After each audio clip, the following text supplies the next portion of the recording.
Igreja de Tiatira, a quarta correspondência enviada do céu para esta igreja. Quem achou, diga amém. Amém. Versículo 18 do capítulo 2. E ao anjo da igreja de Tiatira escreve: Isto diz o Filho de Deus, que tem seus olhos como chama de fogo, e os pés semelhante ao latão reluzente. Eu conheço as tuas obras, a tua caridade, o teu serviço, e a tua fé, a tua paciência, e que as tuas últimas obras são mais do que as primeiras. Mas tenho contra ti que toleras Jezabel, mulher que se diz profetiza, ensinar e enganar os meus servos, para que se prostituam e comam dos sacrifícios da idolatria. E dei-lhe tempo para que se arrependesse da sua prostituição, e não se arrependeu. Eis que a porei numa cama, e sobre os que adulteram com ela virá grande tribulação, se não se arrependerem das suas obras. E ferirei de morte a seus filhos, e todas as igrejas saberão que eu sou aquele que sonda os rins e o coração, e darei a cada um de vós segundo as vossas obras. Mas eu vos digo, a vós e aos restantes que estão em Tiatira, e a todos quantos não têm esta doutrina, e não conheceram, como dizem, as profundezas de Satanás, que outra carga vos não porei, mas o que tendes, retende-o até que eu venha, e ao que vencer, e guardar até o fim as minhas obras, eu lhe darei poder sobre as nações, e com vara de ferro as regerá, e serão quebradas como vasos de oleiro, como também recebi de meu Pai. E dar-lhe-ei a estrela da manhã.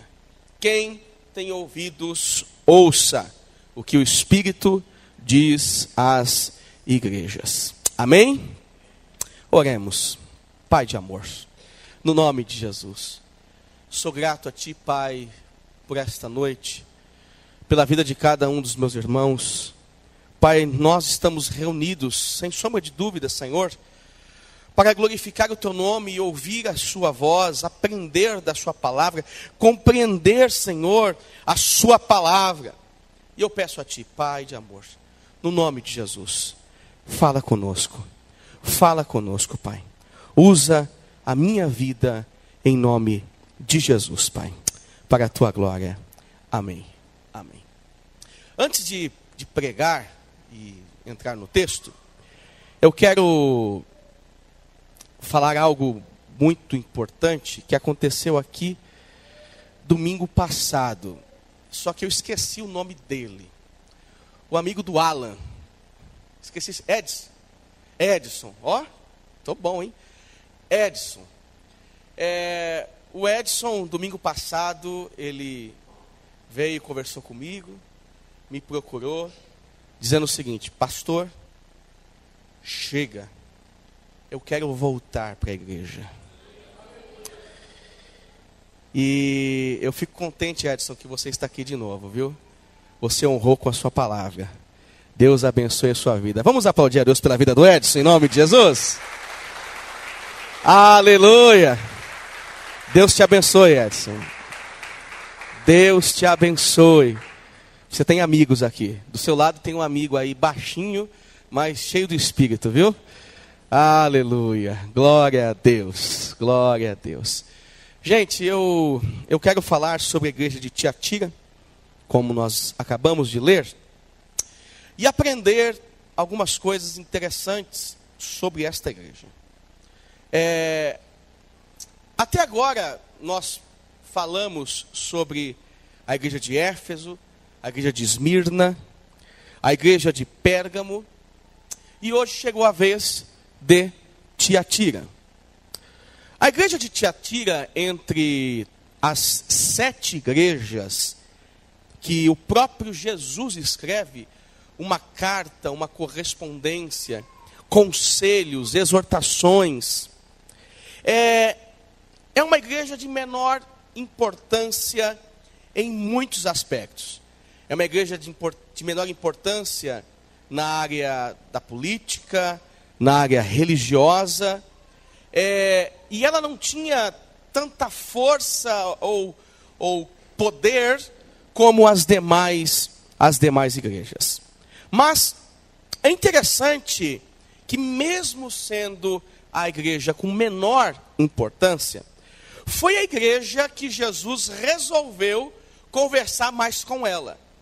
Ele tinha mais palavras para tratar com esta igreja, com parte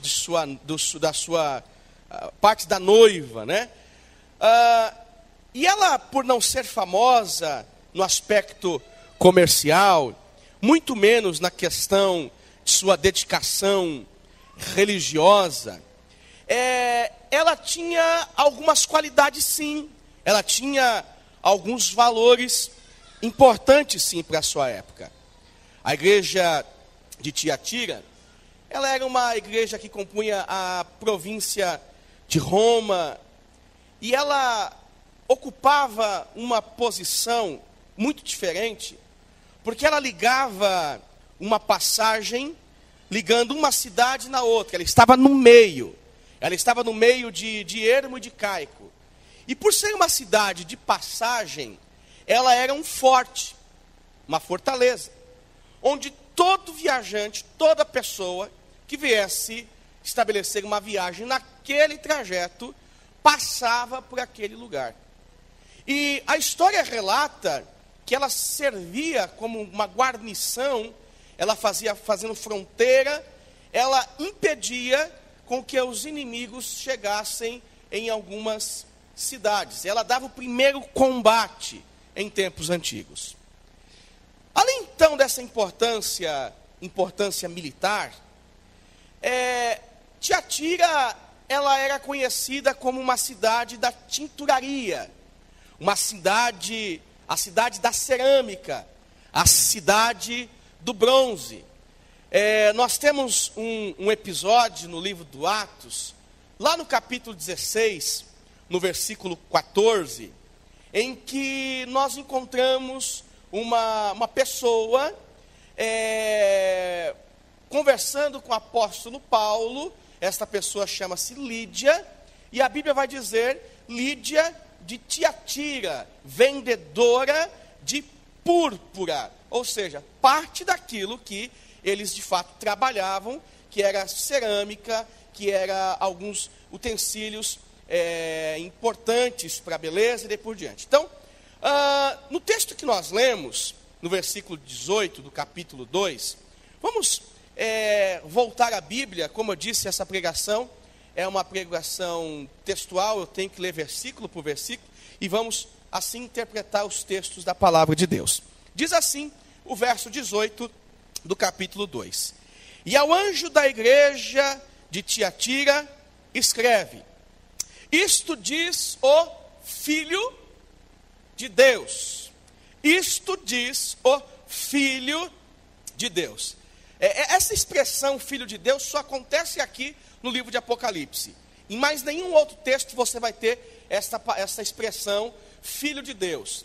Interessante que esse título, Filho de Deus, foi reivindicado pelo próprio Cristo e afirmado pelo apóstolo Pedro lá nos evangelhos, no evangelho de Mateus, capítulo 16, versículo 16, em que Jesus faz algumas perguntas, algumas observações sobre quem estão dizendo que eu sou, e lá no final, no versículo 16, ele vai dizer: olha, tu és o Cristo, o Filho do Deus vivo. Tu és o Cristo, o Filho do Deus vivo. Na parte B do texto, nós vamos ver a seguinte expressão: isto diz o Filho de Deus, que tem seus olhos como chama de fogo, e os pés semelhantes ao latão reluzente. Veja que a cidade de Tiatira trabalhava com bronze. Então Jesus está conversando, escrevendo, em uma linguagem que para aqueles que exerciam um trabalho, se tornava muito clara a forma figurada que Jesus estava se expressando. Fazia parte do contexto da forma de vida desta igreja de Tiatira, mexer com bronze. E aqui Jesus está falando, olha, aquele que está escrevendo é o Filho de Deus, esse tem seus olhos como chama de fogo, e os pés semelhante ao latão reluzente. Pastor, o que é que está acontecendo? O que isto quer dizer?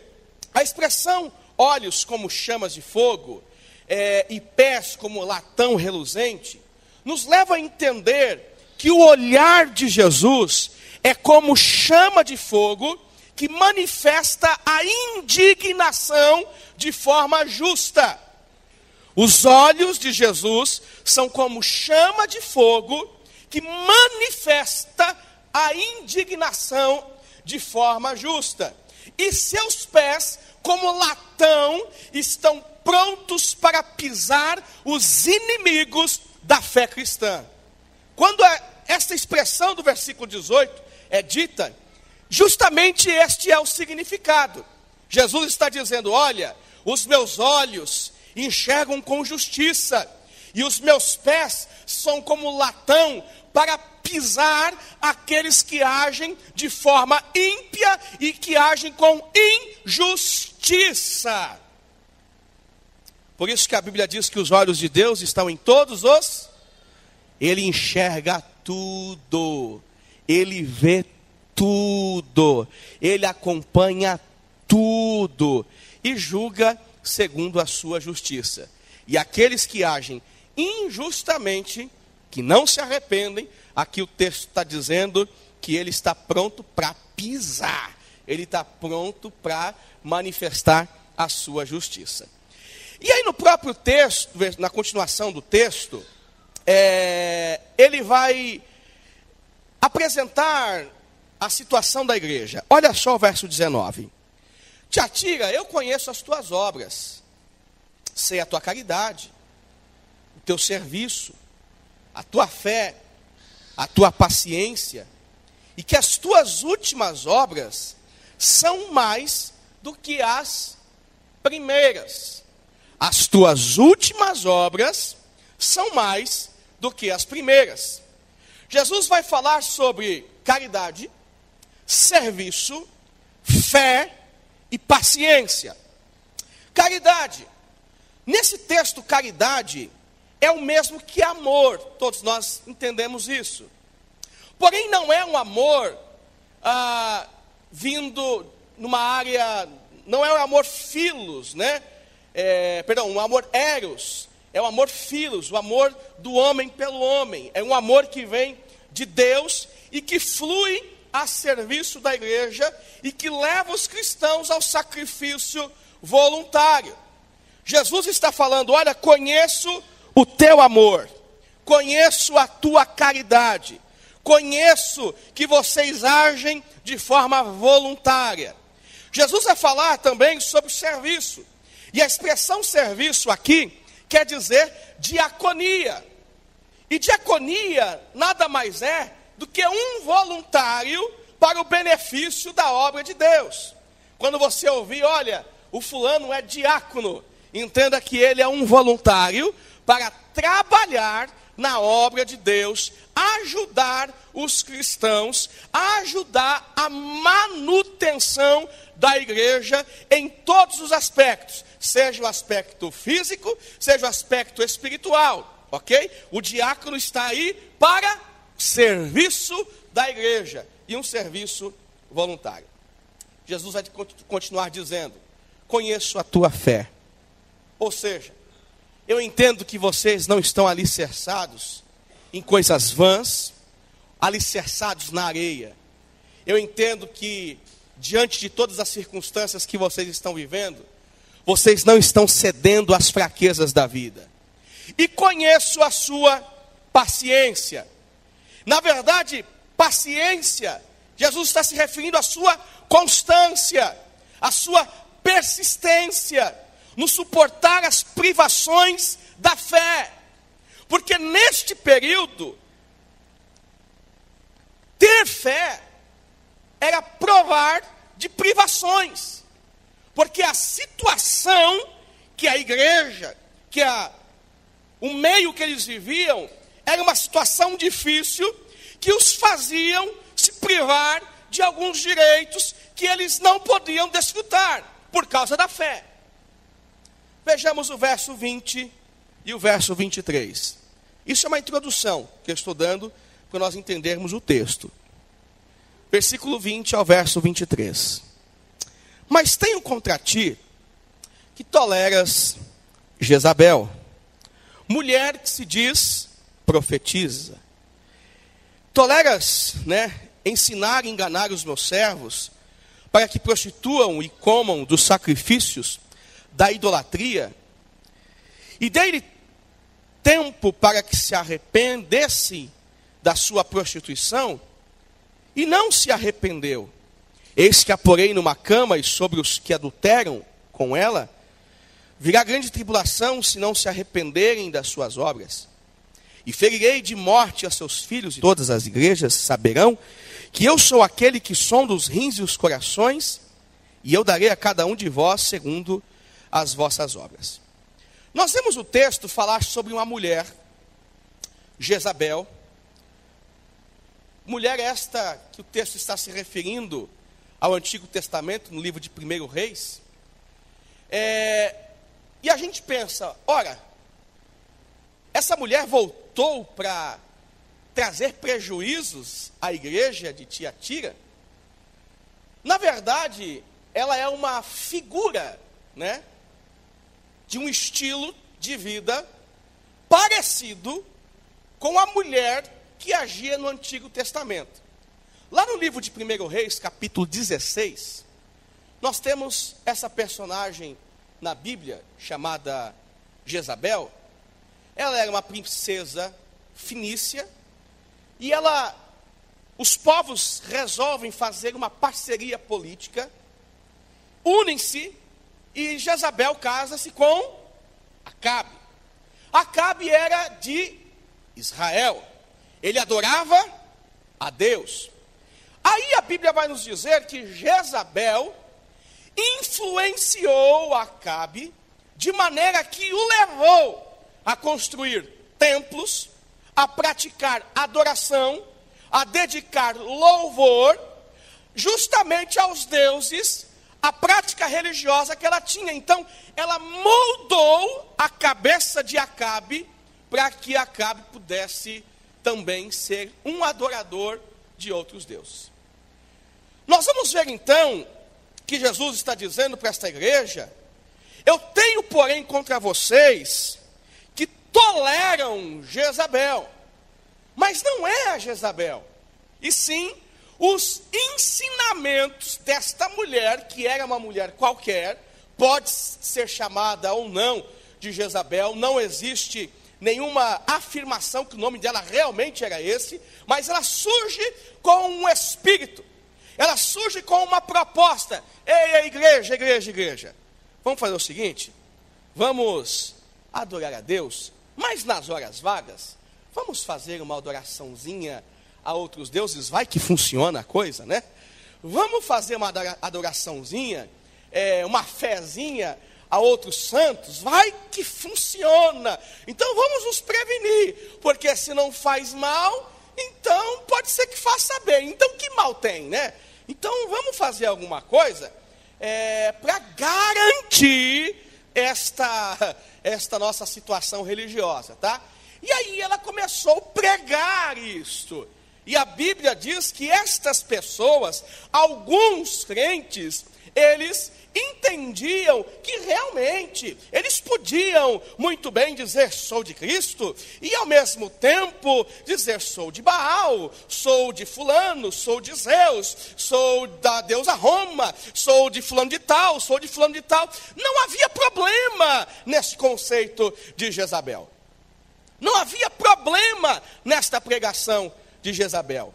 E é o mesmo problema que a igreja de Pérgamo, ela está enfrentando com alguns que se chamam nicolaítas, que é o mesmo princípio. Olha, vamos pegar a verdade, vamos extrair alguns pontos, mas vamos abrir possibilidades para a verdade, para viver a mentira também. E aí a Bíblia diz que Jesus está repreendendo esta igreja, dizendo, opa, eu tenho porém contra ti, que tolera Jezabel, mulher que se diz profetiza. Acontecia algo nessa cidade, muito interessante, pelo fato de ser uma cidade pequena. A cidade de Tiatira, ela era composta por várias comunidades, muitas comunidades. E estas várias comunidades eram os empregos de cada cidadão tiatirense. Vamos, se não existe, vai existir agora. De cada cidadão tiatirense.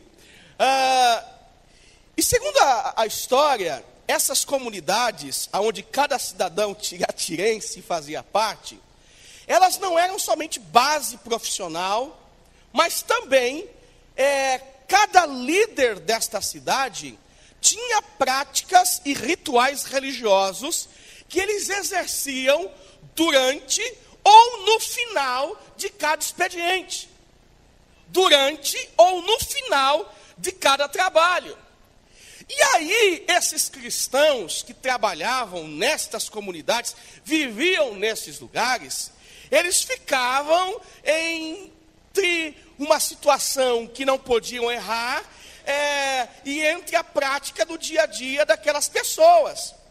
Além disso, estes chefes destas comunidades pegavam toda a comida e ofereciam para os seus deuses santos, ídolos ou qualquer outra coisa, e faziam festas. E toda a festa acabava com uma festa lá no AP, lá do fulano de tal, lá como chama? Latino, né? Aquela que você ouve. Acabava lá com uma festa do AP, né? Vai rolar o quê? Sei lá o quê. Não, esqueci. E de fato esqueci. Senão eu falava.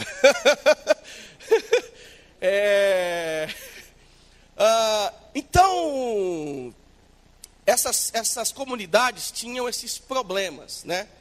E os cristãos estavam vivendo nesse ambiente, e era muito difícil viver aqui. Era muito difícil exercer a fé, exercer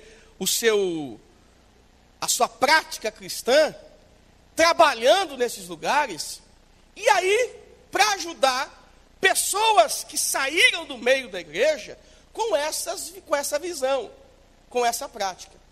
Aí Jesus vai dizer, olha, tenho porém contra ti, que toleras. Porque a igreja dizia, não, alguns, né? Não tem problema não. Não, esse negócio aí, a gente está na vida, né?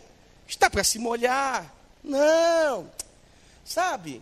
Deus não está vendo esse tipo de coisa, não. Ele está mais preocupado, é que nós temos aquele nosso momentinho lá da igreja, da comunidade, nossa, que nós nos ajuntamos, e ali a gente dá uns glória, ali a gente dá uns rodopio, umas piruetas, uns helicópteros, sai no mistério. Não, tá ali, tá bom. O que acontece depois? Você acha que Jesus está ligando para o que acontece depois? Você acha que Jesus está ligando para aquilo que acontece em outro momento? Não tem problema nenhum. Pode viver isso. E aí Jesus está dizendo, opa, aqueles que toleram, eu sou contra vocês. Porque além de tolerar, vocês estão praticando o que eles praticam. E vocês estão vivendo em prostituição. Estão vivendo em idolatria. Pastor, mas como assim prostituição? Sim, irmãos. Nesses rituais, além de acontecerem culto e o final eram essas festas pagãs, ainda aconteciam orgias sexuais no meio dessas comunidades. Mas o que Jesus está repreendendo não é somente a participação destas orgias, mas sim a participação e culto a outros deuses, que na verdade você fala, poxa pastor, alguns não adulteraram, mas a Bíblia chama esses de adúltero, mas às vezes estes adulteraram na fé. Então toda vez que você comete um pecado, toda vez que você erra, na sua vida espiritual, você está adulterando. Adulterando. É um adultério provocado pelo pecado. E este adultério te leva para a morte. Para a morte. Então, toda vez que você deixa a graça, toda vez que você deixa o amor de Deus, toda vez que você sai da presença de Deus, você se suja. Você se envolve em um ambiente que não é o ambiente de Deus.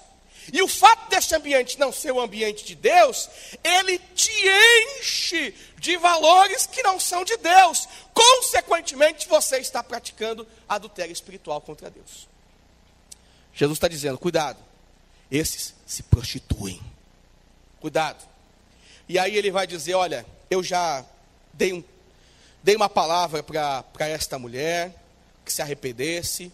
Eu já falei com toda a igreja, para que a igreja se arrependesse. Porém, olha só o que eu vou fazer. Eu vou lançar ela na cama. E quando diz lançar ela na cama, está dizendo que eu vou deixar ela enferma. E o versículo 22, vai dizer que sobre os que adulteram com ela, virá grande tribulação.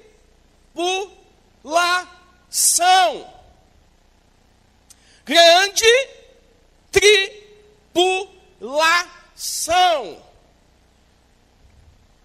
Talvez você pense, pastor, então quer dizer que as dificuldades todas as dificuldades que eu estou vivendo na minha vida é porque adulterei em algum momento? Não tem nada a ver uma coisa com a outra. Mas o apóstolo Paulo nos aconselha a analisarmos os nossos corações todas as vezes que nós formos cear e fazermos provas de nós mesmos, fazermos uma retrospectiva para vermos como nós estamos diante de Deus. Às vezes, certas situações que acontecem em nossas vidas são consequência de nossas atitudes. Certos problemas que vêm sobre a sua vida são consequência de suas decisões mal tomadas, consequências do seu pecado, consequências do seu erro, consequências do seu adultério espiritual. A palavra de Jesus para a sua igreja. Dê-lhe tempo, mas se não se arrependeu, eu vou pôr a Jezabel na cama, e todo mundo que vem com ela, vai vir grande tribulação, se não se arrependerem de suas obras. Eu vou ferir de morte seus filhos, e toda a igreja saberá que eu sou aquele que sonda os rins e coração. Lembra que o texto diz que os olhos desse Cristo é como chama de fogo. Eu sondo os rins e o coração. Que raio-x maravilhoso que é esse. Que instrumento que tem a capacidade de enxergar exatamente o que você está pensando agora. Meu Deus do céu. Eu poderia ter ficado em casa, assistindo Fantástico, comendo, ou continuado no churrasco que eu estava, continuado no almoço que eu estava. Eu poderia ter ido fazer uma visita na casa do fulano, para ouvir, sabe, esse gordo, cabeçudo, falar essas coisas, sabe? Dar bronca, repreender, vir com chicote, com cajado, com qualquer, com chinelo, com sapato, com fio. Puxa vida, aonde foi que eu estava com a cabeça de vir hoje para a igreja? Os olhos de Deus estão analisando o teu coração e você está dizendo aí, meu Deus do céu, eu não deveria estar aqui, que esse troço de crente não é para mim não, eu deveria estar em outro lugar. Deus está analisando o teu coração e sabe exatamente quando você está bem, as coisas fluem muito bem. Quando você está com necessidade, você está aqui na igreja, você está presente, você está vindo, tá bom? Pastor, agora acabou, né? Tá tudo bem, agora eu vou surfar, agora eu vou comer, agora eu vou viver a vida, deixa agora a vida me levar, vida leva eu, e daí vai, sabe? Gente, vocês que estão na internet, vocês não estão vendo o cameraman, a cara que ele está fazendo, gente. Venham aqui conhecer esse cameraman, por favor. Vocês não sabem que eu ouço desse irmão que filma. Fernando, eu estava com vontade de jogar a câmera na sua cabeça. Que piada sem graça. Que piada sem graça. Eu também acho que muita coisa que eu falo é sem graça, mas já falei. Né, Toninho? Já falei. Já foi, né, Wagner? Já foi. Basta chorar depois. Jesus está repreendendo essa igreja. Jesus está exortando essa igreja. Está dizendo, olha, vocês estão interpretando tudo errado. Vocês estão entendendo tudo errado. Vocês estão sendo tolerantes. Vocês estão tolerando o pecado. Vocês estão tolerando o erro. Vocês estão tolerando situações que não deviam tolerar. Mas eu tenho uma sentença sobre vocês. Eu vou trazer confusão, vou trazer problema. E para alguns eu vou trazer até a morte, se não se arrependerem. Pastor, mas Deus mata, pastor. Nossa, Deus é tão injusto assim, ao ponto dele permitir a minha morte, só por causa do meu pecadinho, só por causa do meu errinho, só por causa da minha falhinha. Pastor, eu acho que Deus não é tão intolerante, não. Eu acho que Deus não é tão intolerante como o senhor está sendo aqui hoje, não. E é interessante esse negócio de intolerância, né? Que é a bola da vez, né? A intolerância. Não devemos ser intolerantes. Nós estamos em uma sociedade que não pode ser intolerante. Intolerante com os erros, intolerante com o pecado. E aí você vê movimentos e mais movimentos querendo calar a boca dos cristãos da Bíblia, seja católico, seja protestante, para não pregar contra alguns pontos que nós entendemos que a Bíblia é contrária. Por exemplo, nós vemos hoje que está na moda e infelizmente, acabou se tornando até mesmo apelo político, né, para alguns. Não. Nós defendemos a bandeira de 7 cores, ou de 8. 7 cores, né? Nós defendemos o movimento GLS. Nós defendemos esse movimento. Então, vote em mim, porque nós vamos lutar para aprovar a PL 122, né? Nesse ponto, às vezes eu tenho a minha opinião, mas nesse ponto eu gosto muito do Silas Malafaia, que está defendendo muito bem essa questão. E está recebendo porrada de tudo quanto é lado, mas ele está defendendo uma causa que é uma causa bíblica. Nós não somos intolerantes com as pessoas, nós somos intolerantes com a prática do erro, com a prática do pecado. Nós somos intolerantes sim com a injustiça, nós somos intolerantes sim com a falta de decência, com a falta de moral. Isso nós somos intolerantes sim com pessoas, jamais. Somos intolerantes sim com o pecado. Pecado é pecado. E o apóstolo Paulo disse em Romanos que o salário do pecado é a... salário do pecado é a morte, meu irmão. Por muito tempo, logo na minha conversão, esse texto de Romanos fazia parte do meu dia a dia. Eu trabalhava no centro de São Paulo, de office boy. Era feliz e não sabia.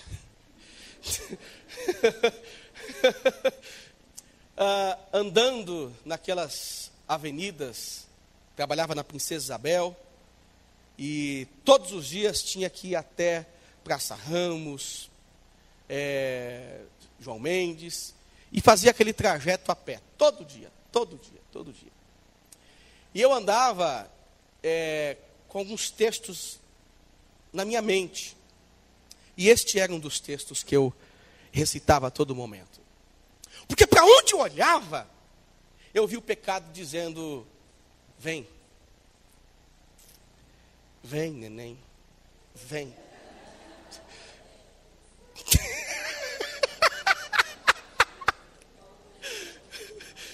Vem. Vem. E, gente, a forma que eu tinha para vencer este mal era dizer dentro de mim: eu posso vencer. E se eu não vencer, o salário do pecado é a morte. O salário do pecado é a morte. Meu Deus, eu não posso errar. Eu não posso errar, eu não posso errar, eu não posso errar. Eu não posso errar. Eu não posso pecar. O salário do pecado é a morte. Espírito Santo, me enche da tua presença. Eu andava assim na rua, gente. Eu andava assim na rua. Agora, se pergunte se você tem medo do pecado. Se pergunte se você tem medo do erro. E se você não tem medo do pecado, cuidado! Cuidado! Pode ser que você seja um tolerante, um destes tolerantes, que Jesus está dizendo aqui: olha, se vocês não se arrependerem, continuarem levando uma vida de adúlteros, de prostitutos espirituais, sendo idólatras, eu pisarei.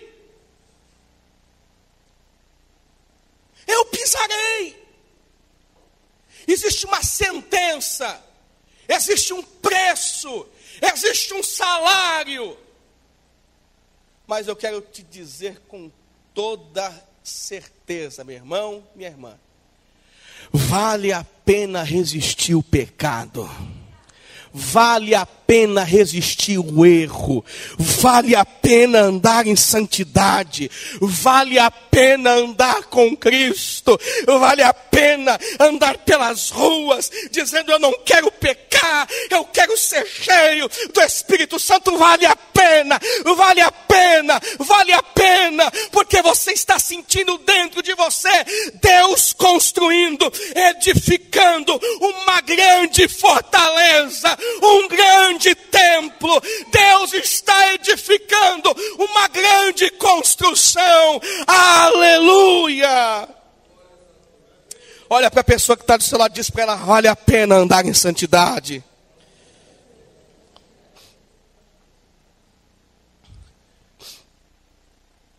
E o que me preocupa é que este sentimento tiatirense é um sentimento que por vezes passa na mente de muitos crentes.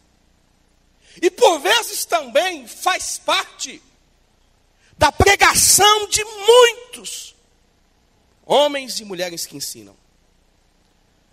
Como eu disse, hoje nós vivemos num ambiente que tolerar o pecado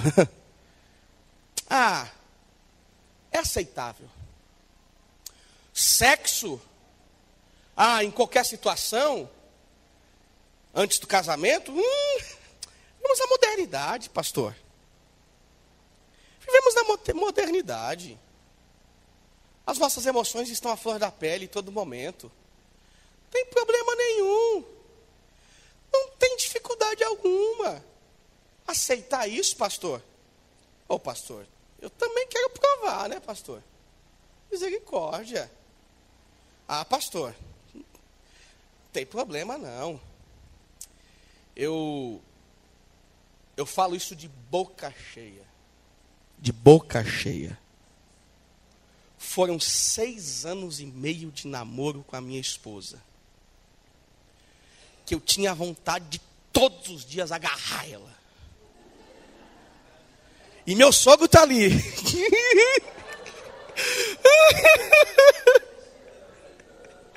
Ai, Jesus.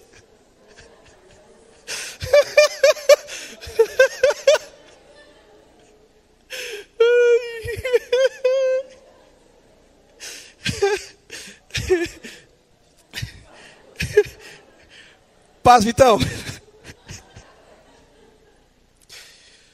Todo dia fazia aquele tempo feio, chovendo. Quem chegava de guarda-chuva para o meu sogro abrir a porta? O Fernando. Doido para encontrar a Priscila. Foram 6 anos e meio. Graças a Deus. Casamos santos. Casamos santos. Esse tipo de vitória, hoje é uma derrota. Hoje é uma derrota. Ah, pastor. Casar virgem? Para com isso. Que modernidade, pastor. Pastor. Eu sou feliz por ter casado assim. Eu espero que você que não é casado ainda, pense nisso. Moça, você que não é casada, não se enrole com qualquer sem vergonha desse mundo, que eles só querem te usar, abusar e jogar fora. São poucos nesse mundo que querem realmente uma relação séria.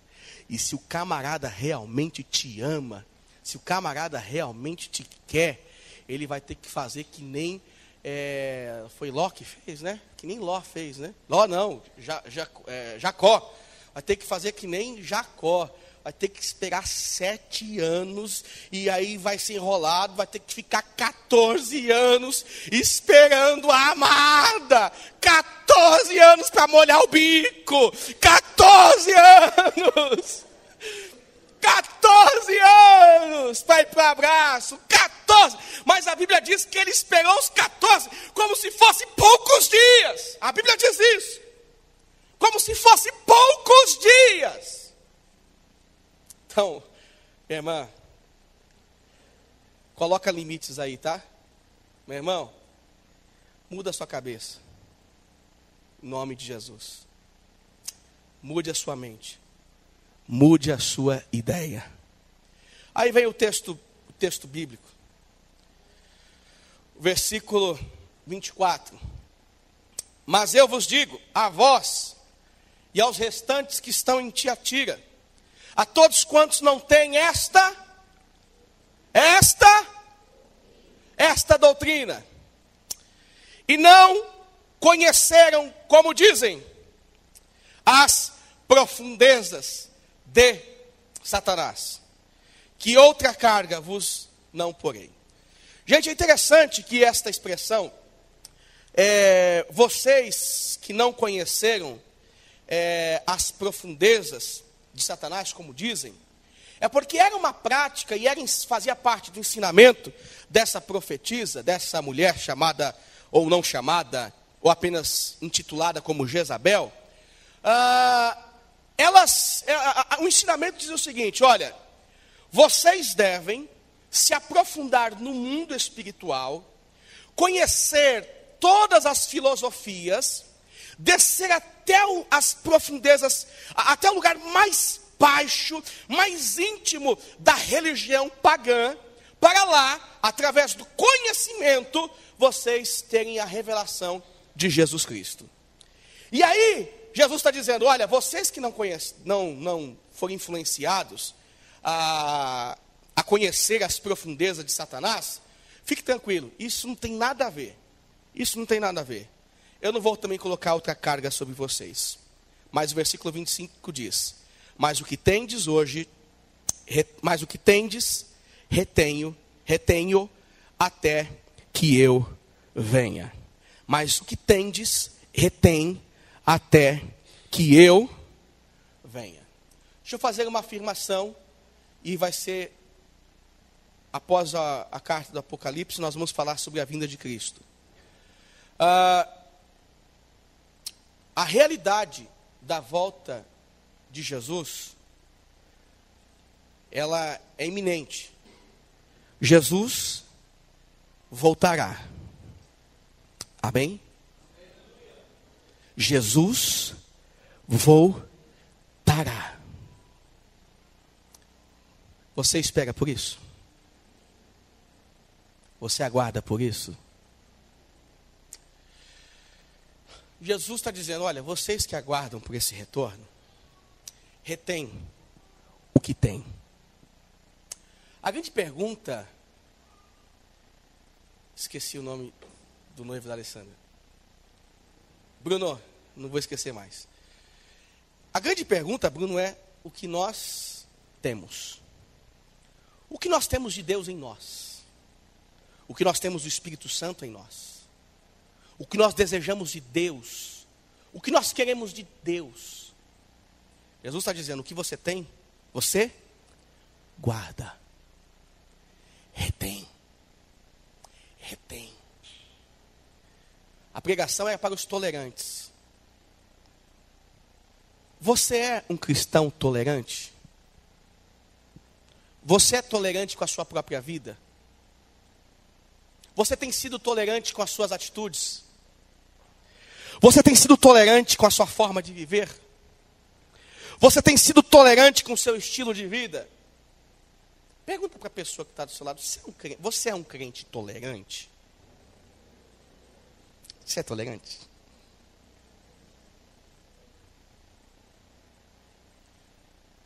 Se você dizer que você não é um crente tolerante: não, pastor, eu sou daqueles que leva a sério. Tá, então olha para a tua vida espiritual. Analise a tua vida, não sou eu que devo analisar. Até porque eu tenho somente esse direito pastoral. Mas você conhece o teu coração, e Jesus está olhando aí, ó, e sonda, está fazendo raio-x aí dos teus rins, do teu coração, das tuas emoções. Ele sabe exatamente o que se passa aí dentro. Então, você tolera a sua vida espiritual? Você tolera a forma com que você vive com Deus? Você tolera o seu cristianismo? Você tolera a sua vergonha, às vezes, de declarar que você é um cristão? Você tolera essa forma de você viver? Vai, não vai, vai, não vai. Olha, quero, olha, não quero. Olha, tô, olha, não tô. Olha, tô bom, agora eu tô ruim. Agora eu quero, não quero mais. Você tolera isso? Você aceita isso? Você aceita isso? Você é tolerante com isso?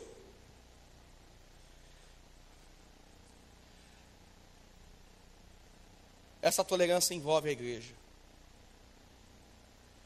Deus te chama para uma mudança nessa noite. Uma mudança completa. Porque o desejo deste Cristo que escreve para Tiatira, e para nós, como igreja do século 21, é que nós venhamos ter um relacionamento pessoal e eterno com Cristo. Ele está falando assim com você nessa noite, porque Ele depositou em você confiança, de você ser uma testemunha dEle nessa terra. Olha para essa pessoa linda que está pertinho de você e diz: olha, você é uma testemunha. Eu vou usar a expressão aqui do Wagner, gostei. Olha para ele e fala assim: você é uma testemunha de Jeová.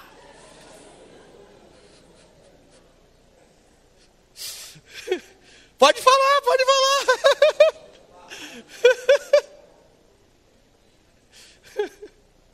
Você é uma testemunha de Jeová. Do Jeová Jireh, do Jeová Rafá. Essa palavra está sendo dita para você nessa noite, porque Ele deu a você o Espírito Santo como um grande penhor, o preço que foi pago na cruz do Calvário. Agora, veja só o texto, no versículo de número 26. A você que vencer, a você que venha reter o que tem. A grande questão é o que você tem. Se você não tem nada, hoje é dia de você sair daqui cheio. Olha o texto, diz assim: ao que vencer e guardar até o fim. Guardar até o fim as minhas obras, o meu amor, a minha caridade, o meu trabalho.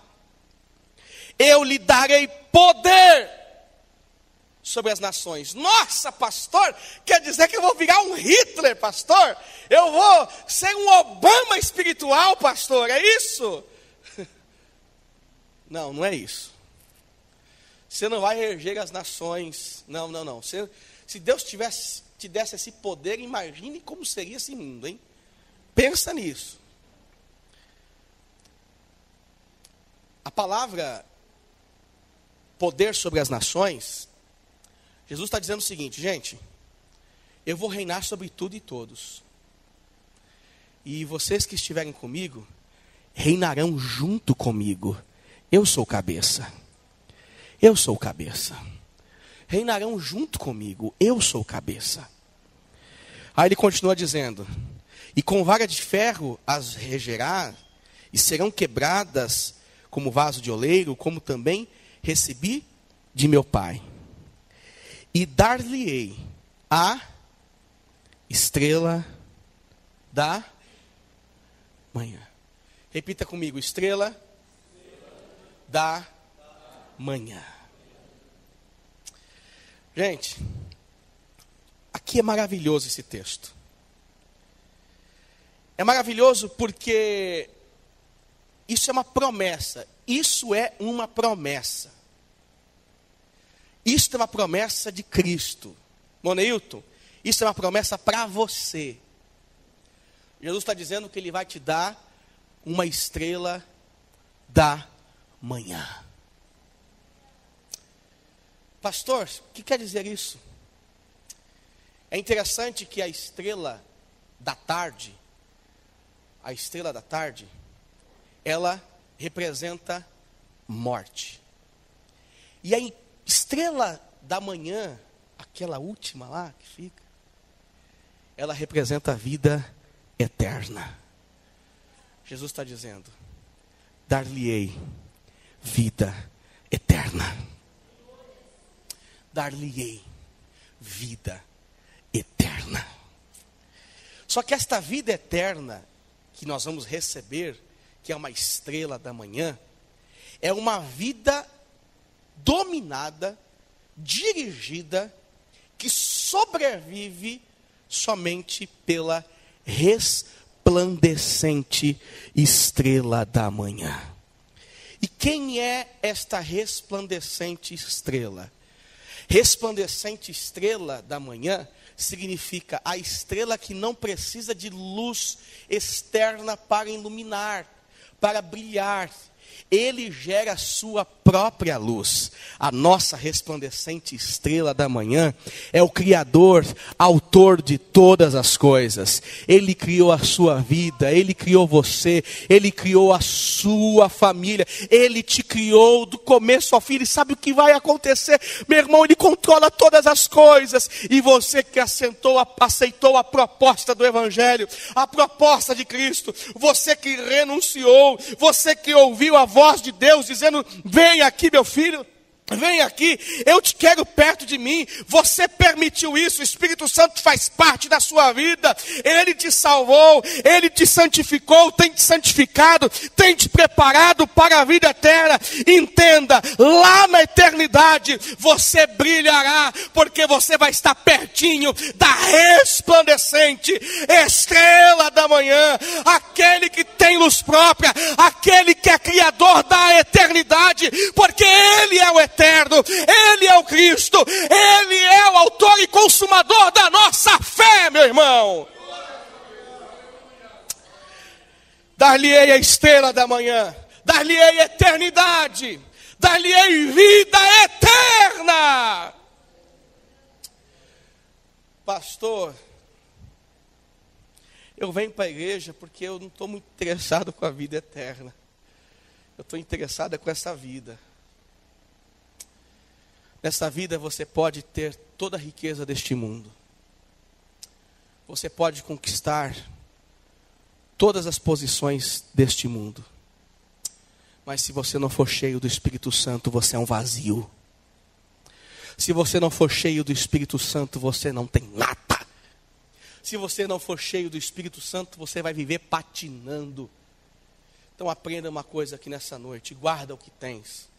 Começa a mudar a tua mente, queira ser cheio do Espírito Santo, queira viver intensamente essa vida com o Espírito, você vai ver, meu irmão, que vai valer a pena, porque você vai receber uma estrela da manhã, você vai receber a vida eterna, você vai receber a vida eterna. Tudo aquilo que nós vivemos aqui, toda dificuldade que você vive aqui, existe uma promessa bíblica, que não se compara com a glória que há de vir. Não se compara com a glória que há de vir. Pastor, mas está tão difícil. Pastor, está tão complicado. Eu sei, meu irmão. Eu sei o que é isso. Eu sei o que é chorar.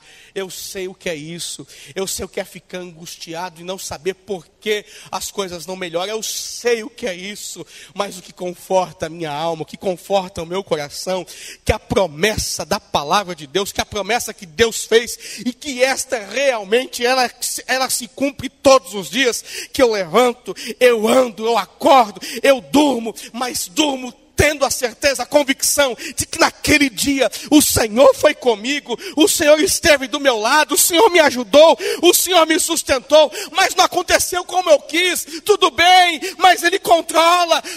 Meu irmão, Ele controla, Ele sabe o que faz, como faz e quando faz. Mas eu estou chorando muito, pastor, está doendo muito, pastor. Meu irmão, olha para frente, olha para Cristo, objetiva o céu, a eternidade, que você vai ver que você vai passar todas as dificuldades dessa vida com maior facilidade, porque o teu alvo, o teu foco é Cristo, é o céu, é Jerusalém celestial e eterna.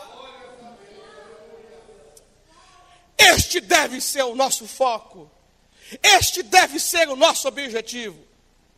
Eu quero um dia morar lá. Eu quero um dia morar lá. Oh, meu irmão. Oh, meu irmão. Você não vai fazer um passeio lá na casa do tio Zé, não. Você vai é para Jerusalém celestial. Olha só. Você que vencer, nós vamos ler esse texto em algumas das outras igrejas. Você vai estar sentado numa mesa farta. Aí você vai olhar para o lado, você vai ver um cidadão. O que você está fazendo aqui, Davi? Nossa, sentado comigo, hein? Que honra para você, Davi. Moisés! Puxa vida, hein? Olha, você percebe para onde você está indo? Você percebe para onde você está caminhando? Com quem você vai se reunir? Os homens estão ansiosos para adquirir um autógrafo do fulano tal, de Daniel,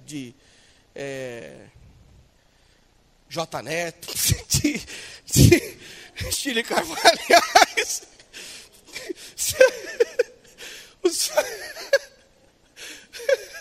Os homens querem autógrafo do Roberto Carlos, de Djavan, quer tocar lá na Carolina, quer estar pertinho do, sei lá, o artista bom aí que você possa imaginar. Você quer tocar lá no Raça Negra.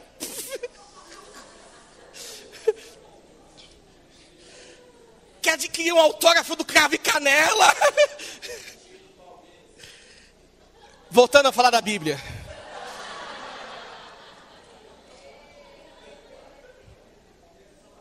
Você quer, as pessoas estão sedentas por estar próximo dessas personalidades. Mas olha só com quem você vai se sentar, gente. Olha só com quem você vai se sentar. Vai estar do seu lado lá Martin Luther King. Vai estar do seu lado Jerônimo Savonarola. Vai estar do seu lado John Wesley. Imagine Antônio Carlos, John Wesley falando para nós como foi aquele dia quando ele pregou aquela mensagem, pecadores na mão de um Deus irado. Já pensou, Wagner? Compartilhando aquela mensagem conosco. Sinceramente, gente, vale a pena. Bruno, vale a pena, Bruno. Vale a pena. Você vai para o céu, aonde só os vencedores entrarão. Você vai para um lugar onde somente os vencedores entrarão. Você tem convicção disso? Você tem convicção disso? Existe alegria no seu coração por isso? Ariane, você vai estar lá junto com aqueles que a Bíblia diz, olha, esses venceram. Esses venceram. E são alguns dos quais o mundo não eram dignos de ter. Ah, pastor, mas eu não vou morrer enquanto a minha promessa não chegar, né? Vai nessa. Vai nessa. Vai nessa. Mas é bíblico, pastor. Nós estamos estudando isso. Vai nessa. Aonde está escrito que você não vai morrer sem a sua promessa se cumprir? Não, pastor, mas o que Deus falou, Ele cumpre. Gente, no livro de Hebreus, capítulo 11, os estudantes aí da escola bíblica, onde está escrito mesmo? Hebreus 11.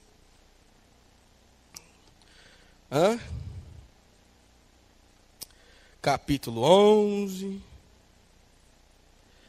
Está por aqui. Capítulo 11. Ai. Aonde está escrito, hein? Obrigado, versículo 13. Também tem outro lá que você lembra, Denilson. Versículo 13. Olha só o que diz aí, Hebreus 11, 13. A sua ideia de que quem tem promessa não morre. Como fica agora? Lê aí, Hebreus 11, 13. Hebreus 11, 13. Hebreus 11, 13. Olha só.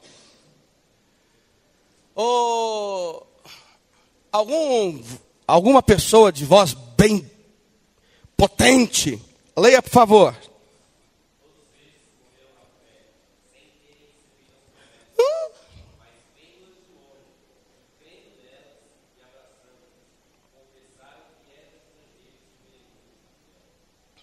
Nossa, mas a Bíblia não dizia que quem tem promessa não morre? E a Bíblia está dizendo que esses morreram sem receber a promessa. Mas estes tinham um alvo muito maior. eles se consideravam estrangeiros nessa terra, ou seja, nosso alvo está lá em cima, o nosso alvo está lá em cima, o nosso alvo está lá em cima. Por isso, meu irmão, vamos eliminar da nossa mente, vamos levantar uma bandeira, que é a seguinte bandeira: não importa o que você receba nessa vida, nada se compara com aquilo que há de vir, nada se compara com aquilo que há de vir, nada se compara com o reino dos céus, e vale a pena aguardar a vinda de Cristo. Vale a pena, vale a pena, vale a pena. E ao que vencer, dar-lhe-ei a estrela da manhã. Vira para a pessoa que está do seu lado, diz para ela: você receberá a estrela da manhã. Amém? Você entendeu mais ou menos? Você é um crente tolerante? Você é um crente tolerante?